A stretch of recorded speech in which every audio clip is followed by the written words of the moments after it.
자, 오후에 하나님 말씀을 보겠습니다. 출애굽기 5장, 출애굽기 5장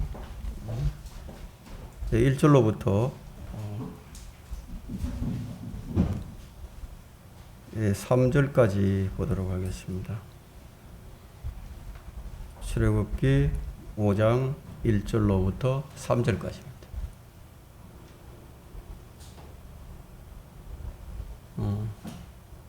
다 찾으셨습니까? 제가 받들어 읽도록 하겠습니다. 그 후에 모세와 아론이 파라오에게 들어가 말하기를 이스라엘의 주 하나님께서 이같이 말씀하시나니 내 백성을 가게 하여 그들로 광야에서 내게 명절을 지키게 하라 하시나이다 하니 파라오가 말하기를 주가 누구기에 내가 그의 말을 복종하고 이스라엘을 보내겠느냐 나는 주를 알지 못하며 또한 이스라엘로 가게 하지도 아니하리라 하더라. 그들이 말하기를 히브리인의 하나님께서 우리와 만나셨나이다. 간구하오니 광야로 3일 여정으로 가게 하시어 주 우리 하나님께 희생제를 드리게 하소서. 그래야 주께서 전염병이나 칼로 우리를 치지 않으시리다 하니. 오늘 설교 제목은 위대한 사명자의 초라한 정언입니다. 위대한 사명자가 아주 초라한 정언을 했습니다. 이 그리스도인들이라고 하면 모두가 그리스도의 정인들입니다. 여기는 한 사람도 예외가 없습니다. 주님께서 우리를 그리스도의 대리자로 삼으셨기 때문입니다. 그래서 우리는 말과 행동으로 그리스도를 증거를 해야 합니다. 말로만이 하는 것이 아니고 행동으로도 해야 됩니다. 정인이 증거를 해야 할 때 침묵을 한다거나 또 거짓을 말함으로 인해서 죄를 범해서는 안 됩니다. 정인은 분명하게 증언을 해야 되겠죠. 정인이 정언대에 서서 횡설수설을 한다거나 위증을 한다면은 그건 웃음거리밖에 되지 않죠. 그것으로 인해서 무고한 사람을 죽일 수도 있습니다. 하나님께서는 이제 이 성경을 뭐라고 부르셨냐면요, 증거의 말씀이라고 부르셨습니다. 뿐만 아니라 언약궤를 증거궤라고 말씀하셨죠. 그리고 돌판에 기록된 십계명을 증거판이라고 말씀하셨습니다. 율법을 증거의 법규라고 이렇게 부르셨는데, 이는 성경이 근거 없는 것들이 아니라 증거들로 가득 차 있다는 사실을 이제 보여줍니다. 그래서 바로 성경은 증거의 책이에요. 시편 19편 7절에는 주의 율법은 완전하여 혼을 회심시키며 주의 증거는 확실하여 우매한 자를 현명하게 만들었고, 또 시편 119편 2절에는 그 증거들을 지키고 전심으로 그를 구하는 자들은 복이 있도다 했습니다. 우리 주님은 또 어떤 분이셨습니까? 계시록 1장 5절에 보면은 예수 그리스도는 신실한 증인이셨죠. 이 침례인 요한의 사역 역시 예수 그리스도를 증거하는 바로 그 사역을 했습니다. 자, 우리는 우리가 받은 바 믿음의 증거를 가지고 있을 때, 우리가 받은 믿음의 증거를 지니고 있을 때 증인이지, 우리가 받은 증거가 없다면 우리는 증인이 될 수가 없어요.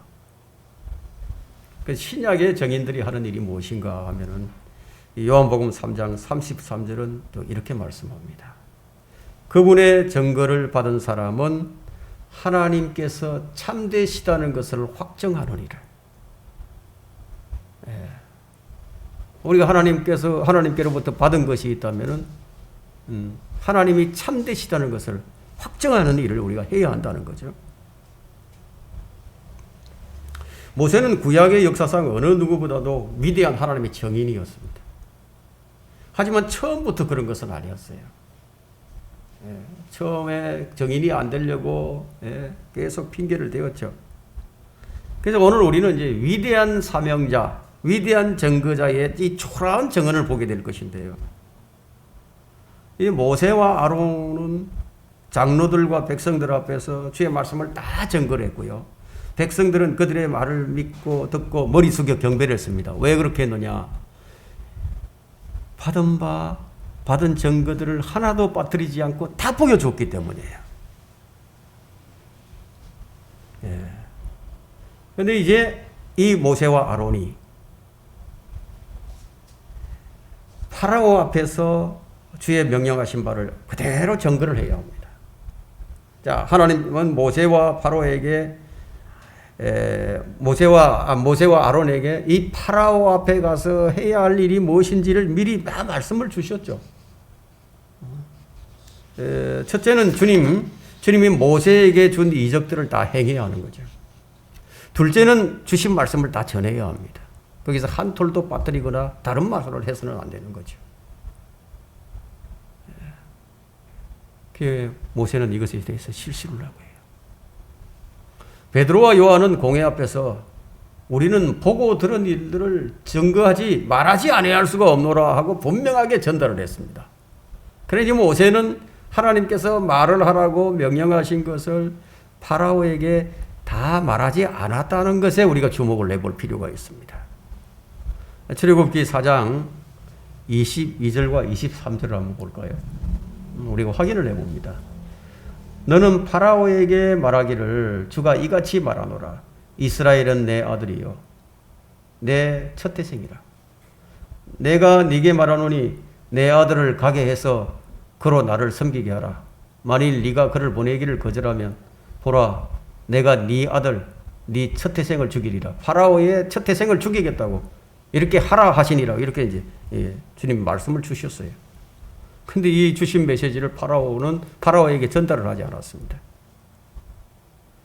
자, 우리는 오늘 주의 명령들이 있는 그대로 전달해야 할 사명을 가진 교회가 얼마나 제멋대로 전하고 있는지를 우리는 지금 목도하고 있습니다. 제멋대로 전하고 있죠. 한 성경 구절을 가지고요. 성경을 해석하는 학자들이나 이 목사들이 100명이 있으면 100명 다 달라요. 백색이 나옵니다. 자, 이것을 듣는 사람들은 혼란스러울 수밖에 없죠. 믿음을 가지고 이제 주님을 믿고 내가 열심히 한번 주님을 믿어보겠다고 이렇게 헌신하려고 결심을 한 자들이 신학교를 들어갔다. 근데 졸업할 때쯤 되니까 그 믿음은 다 사라져버리고 어떻게 하면 교회를 크게 할 수 있을까? 거기 성공의 비법만은 배우고 나오죠. 교회가 하는 일이 이렇다 이거예요. 여러분, 이 출애굽의 패러다임이 무엇인지 아십니까? 하나님은 왜 출애굽 사건을 기록해서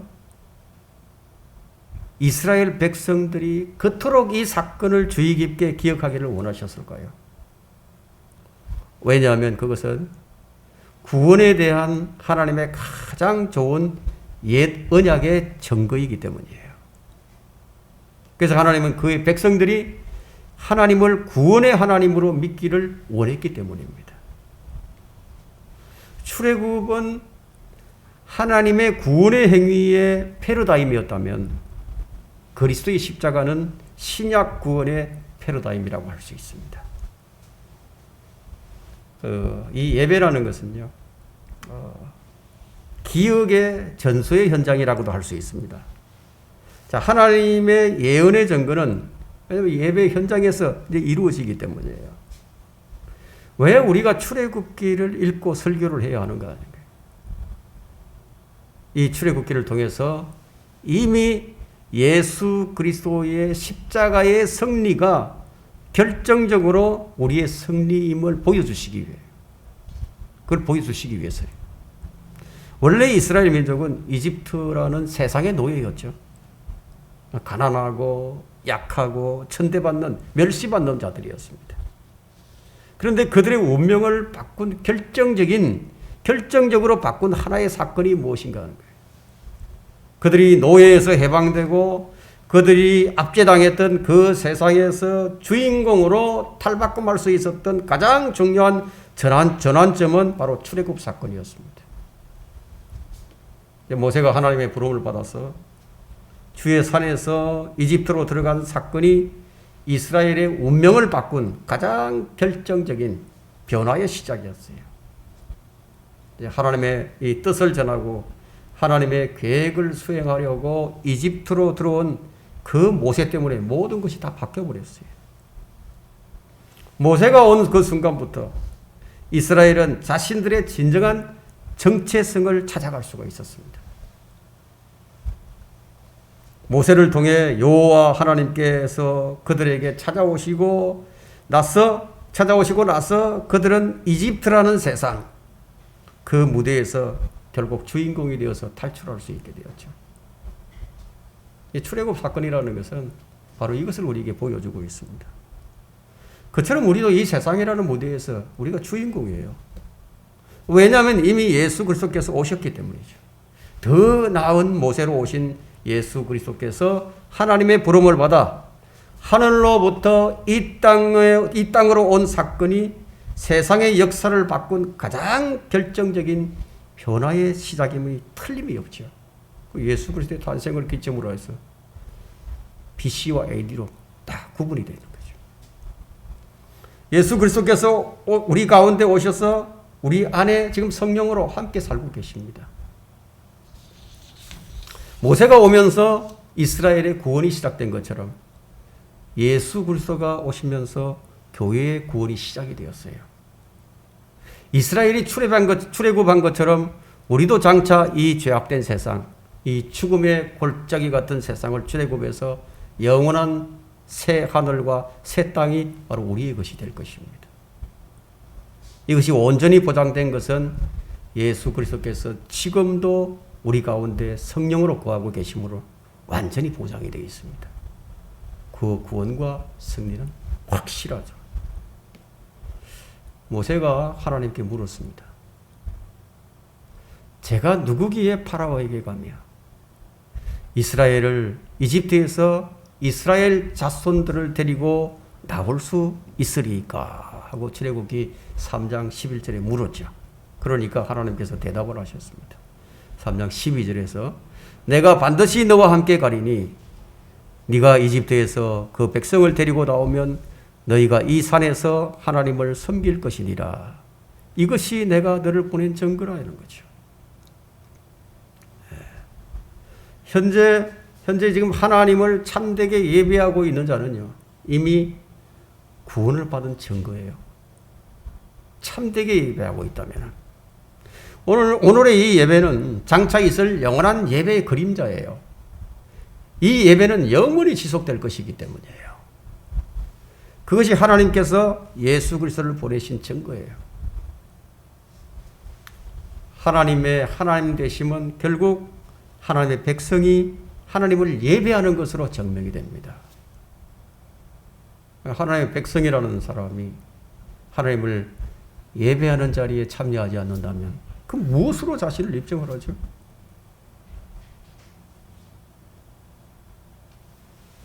예배하는 것으로 자신을 입증하는 거예요. 자, 위대한 증거자의 초라한 정언 첫 번째는 정언은 직접 화법으로 보고 들은 대로 정확하게 진술을 해야 합니다. 하나님의 능력과 하나님의 말씀을 가진 위대한 정인이 들은 대로 하지 않을 때 초라한 정언을 하게 됩니다. 그래서 1절에 보면요. 5장 1절에 그 후에 모세와 아론이 파라오에게 들어가 말하기를 이스라엘의 주 하나님께서 이같이 말씀하시나니 내 백성을 가게 하여 그들로 광야에서 내게 명절을 지키게 하라 하시나이다 하니 모세와 아론은 파라오 앞에서 하나님을 대리한 대리자로서요. 할 말을 다 하지 못했습니다. 그냥 우리가 이걸 그냥 비교해보지 않고 그냥 넘어가면요. 아, 이 모세가 제대로 잘 얘기를 했구나 이렇게 생각이 들 수밖에 없겠지만 우리가 이 문맥을 다 살피고 한 구절 한 구절 비교해서 살펴보면 아, 이게 모세가 이게 제대로 말을 안 했구나 하는 것을 알 수 있습니다. 그래서 출애굽기 4장 22절과 비교를 해본다면 하나님이 세 가지를 말씀하셨는데 첫째, 이스라엘은 내 아들이요 내 태생이라. 둘째, 내 아들을 가게 해서 그로 나를 섬기게 하라. 셋째가 그가 너 보내기를 거절하면 보라 내가 네 아들 네 첫 태생을 죽이리라. 자, 이것이 모세가 받은 말씀이고 하나님께서 모세 입에 넣어주신 말씀인데 이 일을 위해 그의 손에 하나님의 막대기를 잡게 해주셨는데요. 이렇게 하지 않았다. 정언은 직접 합법으로 들은 대로 정확하게 진술을 해야 하는데 이 모세는 이 세 가지 말씀 중에서 한 가지만 전했어요. 그나마도 그 내용이 뭐 정확하지도 않고 그 자기 임의로 그냥 첨삭을 해버리고 말았다. 이게. 예, 위대한 정인의 정언이 참으로 초라하죠. 참 초라합니다. 무엇 때문에 이렇게 되었을까요? 모세는 아직 파라오에 대한 두려움을 극복하지 못했습니다. 그에겐 두려움이 남아 있었어요. 예, 두려워하게 되면요, 우리가 마땅히 해야 할 말들을 다 하지 못하게, 담대하지 못하게, 예, 그렇게 만듭니다. 설교자들이나 구령자들이 자주 겪게 되는 것이 바로 두려움이죠. 여러분, 불의에 나가서 설교를 하려고 한번 해보세요. 갑자기 그냥 두려워질 때가 있죠. 그렇게 되면 말을 제대로 못하는 거예요. 모세는 받은 말씀을 제대로 전하지 못했습니다. 분명히 받은 증거가 있는데도 그럼에도 불구하고 정확하게 전달을 못하는 거예요. 그 느부갓네살 앞에 섰던 다니엘의 세 친구와는 너무나 다르죠. 그리스도의 정인들이 담대함을 입고 두려움 없이 주의 사역을 하기 위해서는요, 믿음의 훈련이 필요하지만 그 무엇보다도 성령 충만함이 있어야 됩니다. 주의 사역에는 성령 충만이 없이는 소심해지고 할 말을 다 하지 못하게 돼요. 아마 베드로를 한번 보십시오. 대제사장의 여종 앞에서 주님을 두려워해서 자신의 죽음을 두려워해서 주님을 3번이나 부인하며 저주했던 이 베드로는 나중에 성령으로 충만해진 후에 예루살렘 공회 앞에 서서 전혀 두려워하지 않는 그 담대함을 내보였습니다. 그때 그들이 베드로와 요한이 담대하게 말하는 것을 보자 배우지 못한 무식한 사람들로 알았다가 놀라며 그들이 예수와 함께 있었다는 사실을 깨닫더라. 그게 무엇이 그들로 하여금 이렇게 담대하게 만든 것인지를 우리가 기억을 해봐야 됩니다. 주의 말씀을 증거하는 정인의 자세는 두려움이 아니라 담대함이에요. 바울 사도는 성도들에게 이런 기도를 요청했습니다.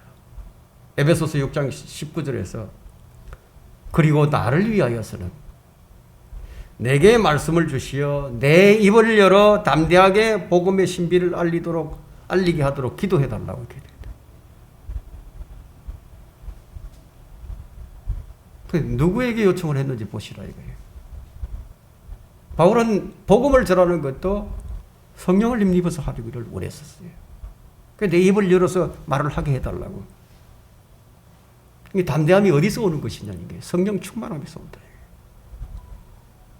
사도행전 4장 31절에는요. 성령 충만한 사람들의 특징이 나오는데 그들이 기도를 마치자 온 집안이 진동하여 온 집안이 진동이 일어났다. 모두 성령으로 충만하여 담대히 하나님의 말씀을 선포하더라. 다시 1절을 한번 보겠습니다.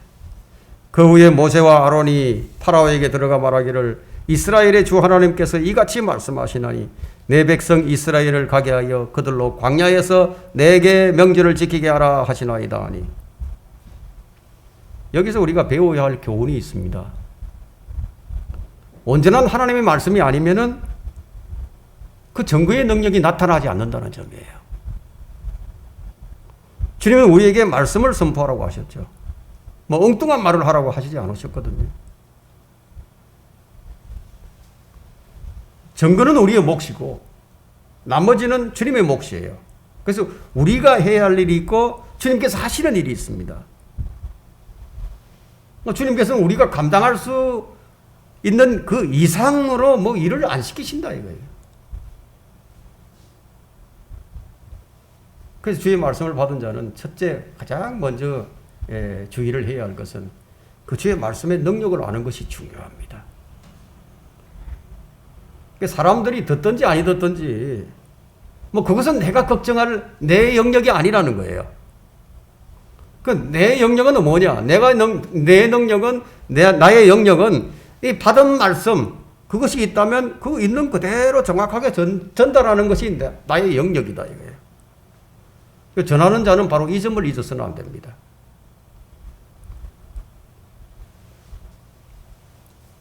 이사야 55장을 한번 펼쳐보십시오.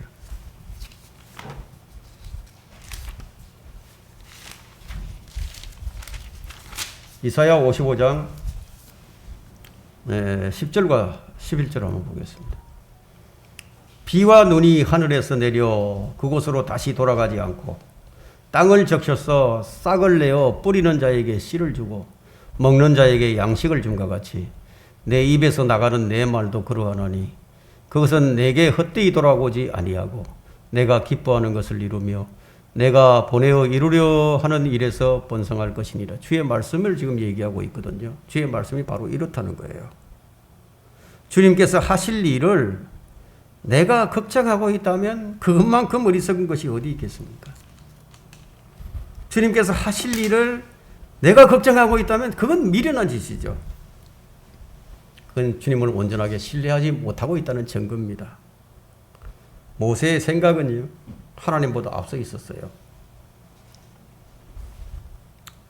자, 하나님께서 주신 그 말씀 그대로 내가 전달을 한다면은 파라오가 이처럼 내가 과격한 말을 하면 파라오가 분명히 안 들을 텐데, 안 들을 것 같은데, 이건 무엇을 의미합니까? 자기가 이미 판단을 내리고 다 결정해버렸죠. 당당하지 못했어요. 그래서 우리는 주의 말씀에 대한 걱정을 할 필요가 없습니다. 그들이 안 들으면, 그들이 듣지 않으면 주님은 그 불신과 불순종에 대한 심판을 내리실 것이고, 그들이 들으면 영생을 주실 것이에요. 자, 파라오 앞에 선 이 모세는 정말 영적의 기상이 넘치고 원수들을 압도하는 이 장수의 모습이라기보다는 오히려 두려움에 떨면서 상대의 눈치를 살피는 고양이 앞에 쥐 같은 모습입니다. 오늘날 설교자들의 모습이 바로 이와 같아요. 담대함이 없어요. 듣는 사람들의 눈치를 봐가면서 기분을 상하게 하지 않으려고 그들에게 호감을 얻으려고 하는 것은 그것은 주의 종의 모습이 아니에요. 바울은 내가 이제 사람들에게 호감을 사랴 아니면 하나님께 사랴 아니면 내가 사람들을 기쁘게 하려 하겠느냐. 내가 아직도 사람들을 기쁘게 하려 한다면 나는 그리스도의 종이 아니리라. 이 말씀에 우리가 비춰본다면 주의 종들이 아닌 사람들이 넘쳐나고 있어요. 현대에 아주 세련되고 교양이 넘치고 예의 바르고 인격이 아주 성숙한 교회들은 상대방의 기분을 고려합니다. 상대방의 마음을 상하지 않게 하기 위해서 그렇게 전하는 것을 그냥 영적이라고 생각을 합니다. 잘하는 것이라고, 경건한 것이라고 생각을 합니다. 그러나 이것들이 배교한 교회의 특징 중에 하나예요. 오늘날 교회들이 복음을 전하는 것을 보면요, 주의 말씀을 전하는 것이 아니라 교회 주보를 전하죠. 그리고 사탕을 넣고 휴지를 주면서 또 커피를 끓여주고 그것으로 복음을 대체해 버립니다. 복음을 전할 줄 모르는 것인지 아니면 복음을 전하면 그들이 듣지 않을 테니까 그것을 염려해서인지 아무튼 전하지 않는다 이거예요. 주님께서 그것은 하실 일인데 주님께서 하실 일마저 걱정하는 아주 대담함을 보이고 있는 것이죠.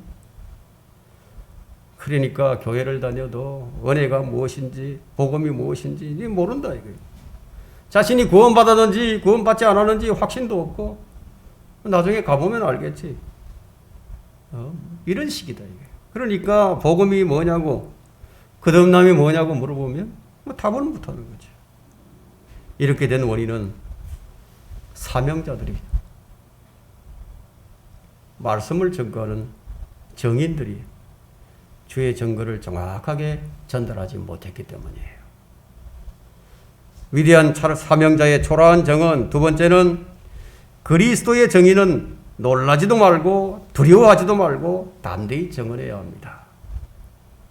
주님께서 어떻게 전하라고 했는지 우리가 확인을 해본다면 에스겔 2장을 한번 펼쳐보십시오.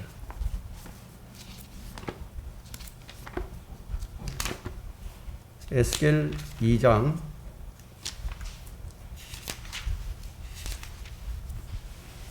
4절에서 7절을 좀 보겠습니다. 그들은 뻔뻔스럽고 마음이 완악한 자손이라. 내가 너를 그들에게 보내노니 너는 그들에게 말하기를 주 하나님이 이같이 말씀하신다 하라. 그들이 듣든지 안 듣든지 또 그들이 참든지 못 참든지 이는 그들이 반역하는 집임이라. 그래도 그들은 선지자가 그들 가운데 있는 것을 알게 되리라. 인자야 찔레와 가시가 너와 함께 있고 네가 정갈 가운데 거한다 해도 너는 그들을 두려워 말며 그들의 말도 두려워 말라. 그들은 반역하는 집이지만 그들의 말을 두려워하지 말고 그들의 용모에 놀라지도 말라. 그들이 듣든지 그만두든지 간에 너는 내 말을 그들에게 고할지니 이는 그들이 가장 반역을 잘함이니라. 반역을 잘하는 백성들에게 주님은 이 에스겔 선지자에게 야 가서 백성들의 그 반응을 좀 살펴가면서 뭐 그들이 화를 내지 않도록 아주 정중하게 부탁을 하듯이 이제 말씀을 전파하라고 하지 않았어요. 성경 어디에도 그런 식으로 복음을 전한다는 그런 예시는 나와 있지 않습니다. 어떤 선지자도 구걸하듯이 주의 말씀을 전파하지 않았습니다. 선지자들은 듣든지 안 듣든지 전했던 것이죠. 그 결과 그들은 심한 박해와 조롱과 모욕과 죽임을 당했습니다. 사도 바울은 내가 받은 것을 너희에게 전달한다고 분명하게 우리에게 제시해 주셨어요. 우리는 어떻게 전해야 되는가 하면 디모데후서 4장 2절처럼 때를 얻든지 못 얻든지 항상 대비하라고 했으니까 그 정의는 언제나 말씀을 준비할 그런 말씀을 선포할 그런 준비가 되어 있어야 됩니다. 여러분 먹기만 하고 움직이지 않고 가만히 있으면 건강해지는 것이 아니라 그냥 성인병에 걸리죠. 마찬가지로 하나님의 말씀을 듣기만 하고 전하지 않는 정의는 영적 비만에 걸리고 각종 질병에 그냥 시달리게 됩니다. 증거의 능력을 잃은 성도는 살아있는 성도가 아닙니다. 증거하고자 하는 의욕이 없는 성도는요, 자신의 영적 생명을 고갈시키는 사람이에요. 매주 설교를 듣고 매일 주의 말씀을 읽지만 전혀 입 밖으로 내지 못하는 성도는 그냥 숨을 들이쉬기만 하고 내쉴 줄을 모르는 사람. 그거 과연 가능한 일입니까, 그것이?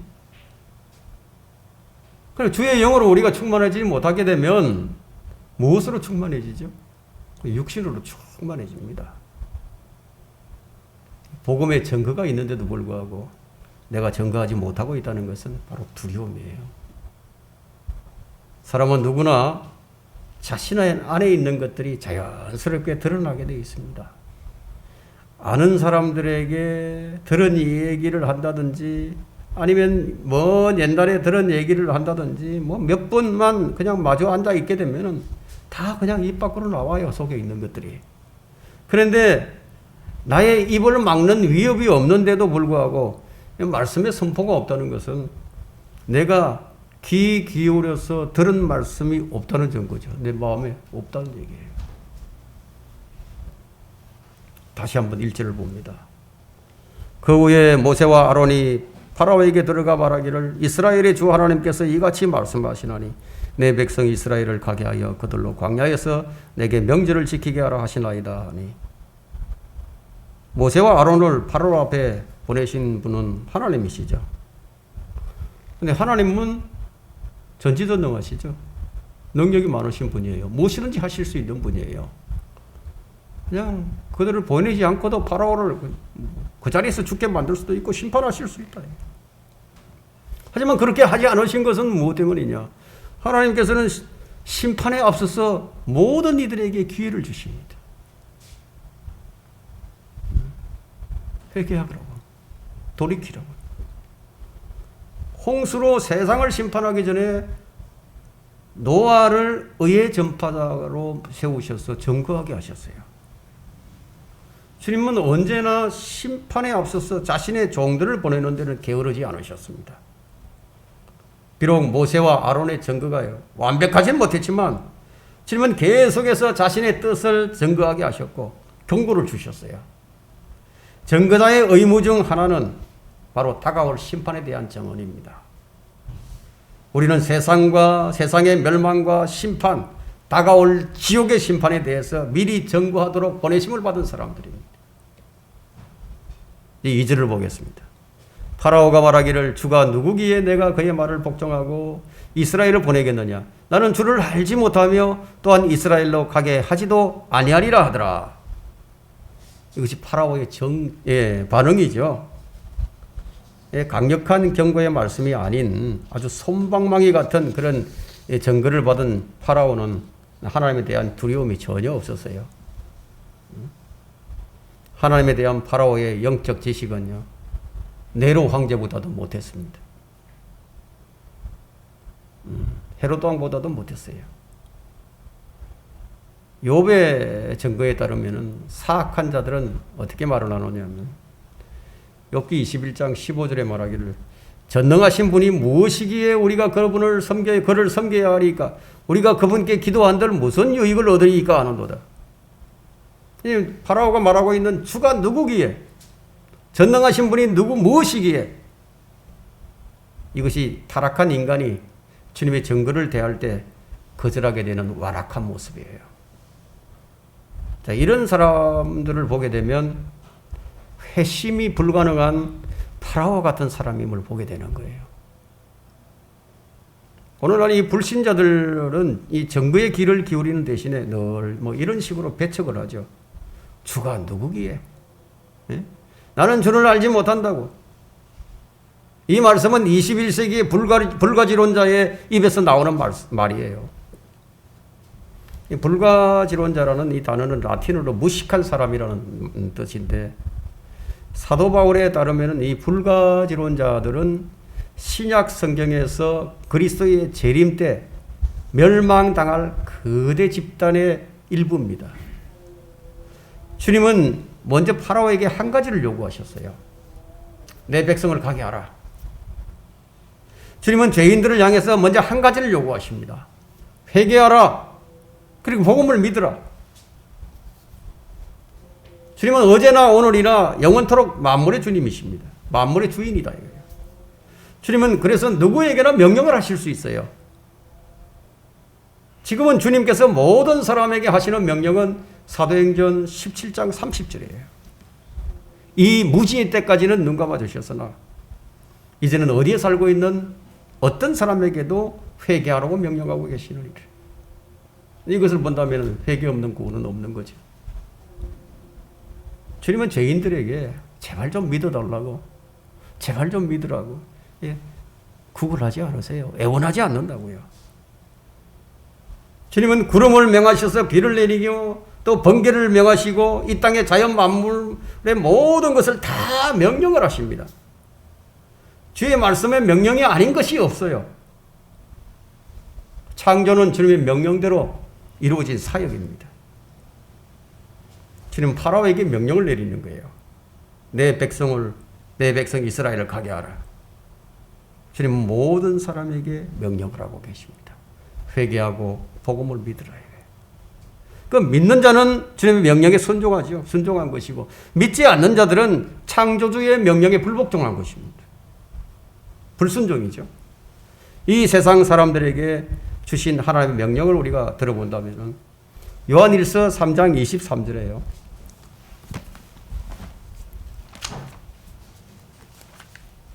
요한일서 3장 23절에 그의 계명은 이것이니 우리가 그의 아들 예수 그리스도의 이름을 믿고 그가 우리에게 주신 계명대로 서로 사랑하는 것이래. 이것이 바로 하나님의 명령입니다. 믿지 않는 사람들에게는 뭐 아무리 가부연 명령일지라도 그게 무거울 수밖에 없어요. 그러나 믿는 사람이라면 그것이 아무리 무거운 명령일지라도 가볍게 여겨질 겁니다. 왜냐하면 주의 명령은 믿음으로 받는 것이기 때문이에요. 우리가 믿음으로 무엇이든지 받게 되면 무겁지 않아요. 전혀 버겁지 않습니다. 주님의 명령은 무거운 짐이 아니라 주님의 명령은 바로 영생이에요. 나는 그분의 계명이 영생임을 아노라. 그러므로 내가 말하는 것은 무엇이나 내 아버지께서 내게 말씀하신 그대로 그것을 그대로 이루는 것이라고 하시더라. 아버지께 받은 말씀을 그대로 이루는 것이라고. 요한복음 12장 50절에 말씀해 주셨죠. 하나님 명령은 우리 모두의 유익을 위한 것이에요. 어떤 자들이 그것을 얻게 되는지 아십니까? 요한일서 3장 22절에는 무엇이든지 구하는 것을 그에게서 받나니 이는 우리가 그분의 계명들을 지키고 그분의 목적 내에서 기쁨이 되는 일들을 행함이라. 자, 그러나 우리가 명령을 지킬 때요, 주의해야 할 것이 있습니다. 우리가 주의 명령을 단순하게 생각을 해서 우리가 꼭 지켜야 할 의무라고 여긴다면요, 상당히 아주 어려운 건 난제에 부딪히게 됩니다. 이건 내 의무야. 그렇게 생각하기보다는 한 단계 더 높게 생각을 해야 됩니다. 하기 싫어도 해야 하는 것이 의무가 아니겠어요? 그렇게 되면 억지로 할 수도 있고 어쩔 수 없이 하는 것이 되죠. 그러면 거기에는 당연히 기쁨이 없죠. 그러면 항상 기뻐하라는 주의 명령을 어떻게 지키겠어요? 당연히 지킬 수가 없게 되죠. 이때 가장 필요한 것이 뭐냐면 사랑이에요. 가장 큰 계명인 하나님을 첫째로 사랑하게 될 때 그 명령은 더 이상 의무가 아니라 내게 특권이 되어버린다 이거예요. 사랑하는 사람이 있다면 생각을 해보세요. 자식을 사랑하는 어머니에게 자식을 잘 키우고 사랑하라는 명령을 내렸다면 그 명령을 부담스러워할 어머니는 이 세상에 아무도 없을 거예요. 그런 명령은 수백 번을 내린다 하더라도 기쁨으로 할 수 있는 것이죠. 그 나를 사랑하고 내가 사랑하는 사람의 명령은 뭐 더 이상 짐이 아니라는 겁니다. 주님의 사랑을 받았고 주님을 깊이 사랑했던 사도 요한의 증거를 보게 되면 요한일서 5장 2절로부터 3절인데요. 우리가 하나님을 사랑하고 그의 계명들을 지키면 이것으로 우리가 하나님의 자녀들을 사랑함을 아노니라. 하나님을 사랑하는 것이 이것이니 곧 우리가 그의 계명들을 지키는 것이라. 그의 계명들은 무거운 것이 아니니라. 여기서 1차적으로 사랑이에요. 다시 이제 본문으로 돌아왔어요. 2절을 다시 해보겠습니다. 파라오가 말하기를 주가 누구기에 내가 그의 말에 복종하고 이스라엘을 보내겠느냐. 나는 주를 알지 못하며 또한 이스라엘로 가게 하지도 아니하리라 하더라. 우리는 바로 이처럼 이 파라오와 같은 이런 말을 하는 이 파라오와 같은 교만하고 완악한 죄인들을 우리가 상대를 해야 합니다. 성경을 신화나 우화로 아는 현대인들, 죄로 알지 않는 사람들에게 그들이 죄인이라는 것을 증거를 해야 되고 하나님의 심판이 무엇인지를 증거를 해야 한다. 그런데 그들의 반응은 모두 파라오와 같아요. 오늘날의 죄인들의 영적 지력은요, 파라오의 영적 지력과 조금도 차이가 나지 않습니다. 주가 누구기에 내가 그의 말에 복종을 하고 이스라엘을 보내겠느냐. 오늘날 죄인들은 주가 누구기에 결코 그분의 복음에 순종하려 하지 않습니다. 나는 주를 알지 못하노라고 외치는 파라오와 같은 무리들을 향해서 우리는 무엇을 증거해야 하느냐는 거예요. 여러분, 우리가 무엇을 증거해야 하는지 아십니까? 데살로니가 후서 1장 8절과 9절을 보게 되면요, 믿지 않는 자들에게는 과감없이 증거를 해야 됩니다. 데살로니가 후서 1장 8절과 9절 나옵니다. 하나님을 알지 못하는 자들과 우리 주 예수 그리스도의 복음에 순종하지 아니한 자들은 불길 가운데서 벌하시리니 이런 자들은 주의 임재와 그의 능력의 영광으로부터 떠나 영원한 멸망의 형벌을 받게 될 것이라. 이것을 우리가 선포해야 된다. 위대한 사명자의 초라한 정은 세 번째는 믿음에 순종케 하는 사역은 기록된 말씀에 철저히 순종하는 데서 시작이 됩니다. 철저히 순종해야 된다.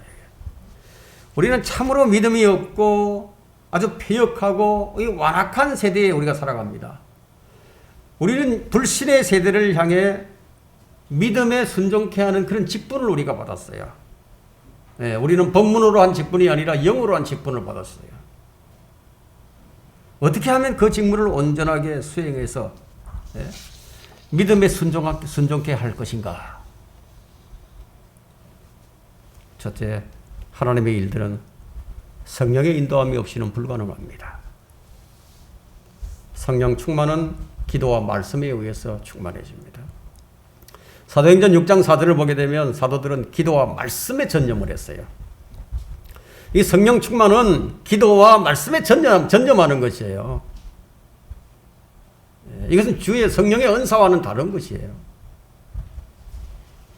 하나님의 말씀이 널리 전파되고 제자들의 수가 늘어나는 데 있어 어떤 요령이나 어떤 방법을 강구하는 데 있는 것이 아니라 기도와 말씀을 통해서 하나님의 말씀이 점점 더 왕성해지도록 하는 것임을 알 수가 있습니다. 하나님의 말씀이 우리 생활의 관용어가 되게 됩니다. 우리 언어의 일부가 되어야 하는 거예요. 그래서 교회에서 무슨 정치 얘기를 한다거나, 또 세상 돌아가는 이런 얘기를 한다거나, 설교 중에 드라마가 어떻고 연속극을 본 얘기를 한다거나, 자, 이런 설교를 하는 교회, 또 이런 것을 좋아하는 성도들이 있는 교회, 이런 교회와 하나님의 말씀을 읽고 받은 그 영적 조명 아래에서 삶에서 승리한 그런 어떤 간정들이 있고 감사가 넘쳐나는 성도들이 있는 교회는 결코 같을 수가 없어요. 불신자들을 믿음에 순종케 하고 싶다면요, 우리가 첫째로 해야 할 일이요, 기도와 말씀에 전념하는 거예요. 성령 충만해서 성령의 인도함을 받고 주의 말씀이 명령한 바를 이제 실행을 하는 겁니다. 그래서 예수님께서 높은 곳으로부터 오는 능력을 입을 때까지 예루살렘에서 기다리라고 하신 거예요. 너희가 능력을 받으리니 그러면 예루살렘과 온 유대와 사마리아와 땅끝까지 이르러 내게 정인이 되리라. 순서가 있는 거예요. 둘째, 주의 부르심에 직분에 믿음으로 순종하는 거예요. 로마서 1장 5절에는 그를 통하여 우리가 은혜와 사도의 직분을 받아 그의 이름을 위하여 모든 민족 가운데서 믿음으로 순종케 하나니, 내가 먼저 주의 부르심에 은혜에 순종하게 될 때 죄인들을 믿음에 순종케 할 수가 있습니다. 내가 순종하지도 않으면서 다른 사람을 순종시킨다? 있을 수 없는 일이다. 이 모세가 파라오와의 1차전에서요, 1회전에서 그냥 제대로 된 펀치 한 방 날리지 못하고 도리어 카운터 펀치를 얻어맞은 이유가 무엇인가 하는 거예요. 그 이유를 우리는 그의 반복적인 불순종에서 우리가 찾아볼 수가 있습니다. 은혜의 부르심에 대한 모세의 반복적인 거절과 불순종은 그것이 영적 능력의 결핍으로 드러나게 되었습니다. 두려움을 떨쳐낼 수가 없었던 것이죠. 그런 모든 하나님의 놀라운 표적들을 경험하고서도 두려움을 떨쳐버릴 수가 없었다는 거예요. 그와는 반대로 이 두려움이 없었던 이 바울 사도는요, 단번에 주의 부르심에 순종해서 은혜와 사도직을 받아서 소아시아 전 지역을 돌았고요, 스페인 지역까지 복음을 전하러 갔습니다. 그러면 나는 어떤가 하는 거예요. 여러분은 어떤가 하는 겁니다. 그럼 여러분은 주의 말씀에, 주의 부르심에 지금 순종하고 있는가 하는 거예요. 주님께서는 때때로 우리의 영적 상태를 드러나도록 그럼 알려주실 때가 있습니다. 그것이 어떻게 드러나는지 아십니까? 여러분의 권위 아래에 있어야 할 그런 사람들이 있죠. 위치적으로 볼 때. 여러분의 가정에서는 여러분의 아내와 자녀들이 있을 것이고, 또 여러분의 직장에서는 종업원들이 있을 것이다 이거예요. 근데 그들에게 여러분의 권위가 있어야 되거든요. 근데 권위가 먹혀들지 않을 때가 있다 이거예요. 그럴 때는 내가 이 하나님과 이 말씀의 권위에 내가 도전하지 않았나 한번 살펴봐야 된다 이거예요. 주의 말씀의 권위에 철저히 순종한 사람이 더 많은 죄인들을 믿음에 순종케 할 경건의 능력을 소유하게 된다는 이 사실을 우리가 기억을 해야 됩니다. 셋째, 기록된 성경을 통해서 믿음으로 순종케 하는 겁니다. 로마서 16장 26절에 있는데요. 이제 나타났으며 영원하신 하나님의 명령에 따라 선지자들의 성경을 통하여 믿음으로 순종하게 하고자 모든 민족에게 알려진 것이니. 사람들은 돈으로 또는 힘으로 또 이 군대로 이거 누를 수 있고 또 순종하게 만들 수 있지만 그런 것들로 믿음에 순종케 할 수는 없어요.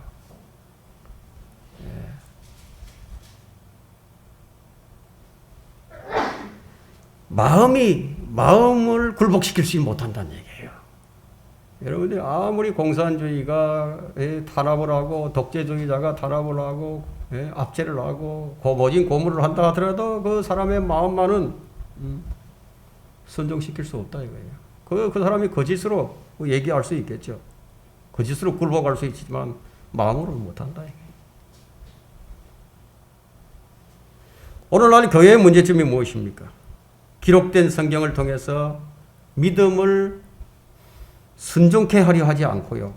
그냥 무엇을 하죠? 자선 사업을 한다거나 학교를 세운다거나 병원을 세운다거나 직업학교 등을 운영함으로써 사람들을 믿음에 순종케 할 수 있다고 생각하는 그런 어처구니 없는 오류를 본받고 있는 것이에요. 파라오와 같은 완악한 죄인들을 믿음에 순종케 하는 한 가지 방법은 성경 기록을 통해서입니다. 어떤 사람들은 자신의 능란한 말솜씨와 학식으로 상대를 압도할 수 있다고 생각을 합니다.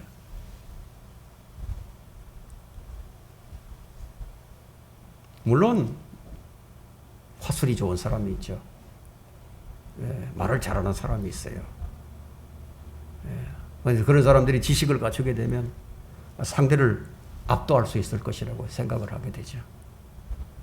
그러나 신학 교수로 할지라도 배운 것이 전혀 없는 그 시골 촌부를 믿음에 순종케 할 수가 없어요. 설득력 있는 인간의 말은 그 사람을 감동시키고 위안을 줄 수는 있습니다. 그러면 어떻게 되느냐? 그 사람의 믿음은 하나님의 능력에 있는 믿음이 아니라 사람의 지혜에 있는 믿음이 되고 만다는 거예요. 그래서 믿음에 순종케 하는 사역은 성경 기록을 통해서 이루어져야 하는 겁니다. 모세와 아론이 파라오를 대적하기 위해서 할 일은 먼저 주의 말씀에 신실한 거예요. 셋 중에서 두 개는 날아가 버린 말씀을 가지고 파라오의 마음에 아무런 위험도 경고도 줄 수가 없었어요. 여러분, 마귀는 무디어진 칼날은 두려워하지 않습니다. 3절을 다시 한번 보세요. 그들이 말하기를 히브리인의 하나님께서 우리와 만나셨나이다. 간구하오니 광야로 3일 여정으로 가게 하시어 주 우리 하나님께 희생제를 드리게 하소서. 그래야 주께서 전염병이나 칼로 우리를 치지 않으시리이다 하니. 이상한 말을 하고 있죠.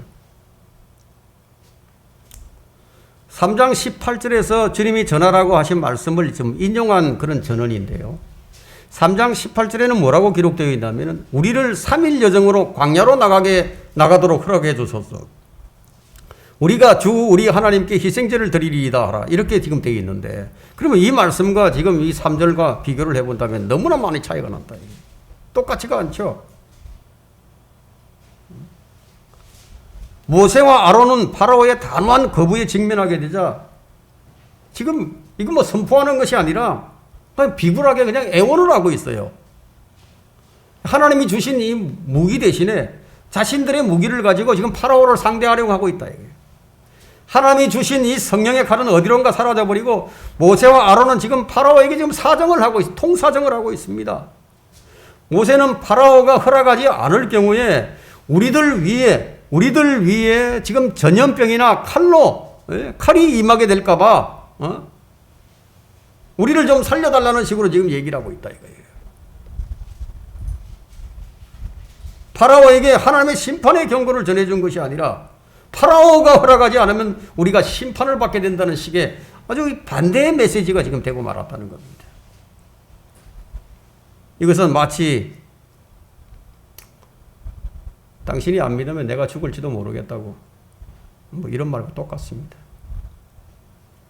모세는 주님께서 주신 말씀대로 출애굽기 4장 23절에 내가 네게 말하노니 내 아들을 가게 해서 그로 나를 섬기게 하라. 명령이죠. 파라오에게 이렇게 명령하라는 거예요. 만일 네가 그를 보내기를 거절하면 보라 내가 네 아들 파라오의 아들 네 첫 태생을 죽이리라 하라. 그대로 전해야겠다 이거예요.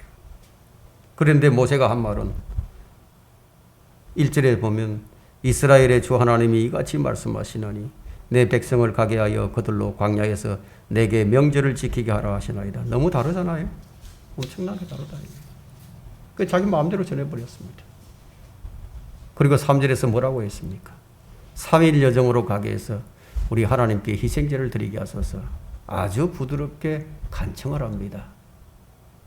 이것이 위대한 사명을 맡은 이 사명자의 초라한 정언입니다.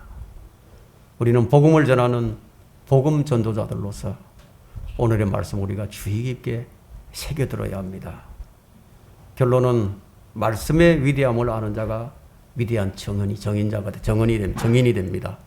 이 초라한 정언을 하지 않으려면 주의해야 할 것이 무엇인가 하면 모세의 초라한 정언은 참으로 우리에게 경종을 울려주는 말씀이에요. 주의 말씀은 엄중한 말씀입니다. 참으로 분명하지 않습니까? 주의 말씀에는 경고를 포함하고 있습니다. 예레미야 23장 29절에는 주가 말하노라 그러므로 보라 내 말이 불같이 아니하냐 바위를 부수어 조각내는 큰 망치 같지 아니하냐. 이런 믿음이 우리에게 절대적으로 필요합니다. 이 구령자에게 이 믿음이 있어야 된다 이게. 여러분 복음을 전할 때 애원하지 마세요. 뭐 비굴하게 간청도 하지 마세요. 어떤 성도는 거절하는데도 계속 거절하는데도 뭐 절절절절 따라가면서 아주 애원을 하는 사람들이 있어요. 그 제가 그걸 본 적이 있습니다. 바울은 주의 말씀을 거부하는 자들에게 두 번의 기회도 주지 않고요. 그것을 떠나버렸습니다. 불같은 주의 말씀. 바위를 부숴내는 부숴서 조각을 내는 말씀으로 마음에 간직한 사람이라면 담대하게 증언한다. 듣든지 아니 듣든지 그건 내 영역이 아니다는 거예요. 때를 얻든지 못 얻든지 말씀에 가감하지 말고 있는 그대로 증거함으로써 그들로 믿음에 순종케 하는 그리스도의 대사들이 되어야만 합니다. 그럴 때 성령의 역사가 일어나는 거예요.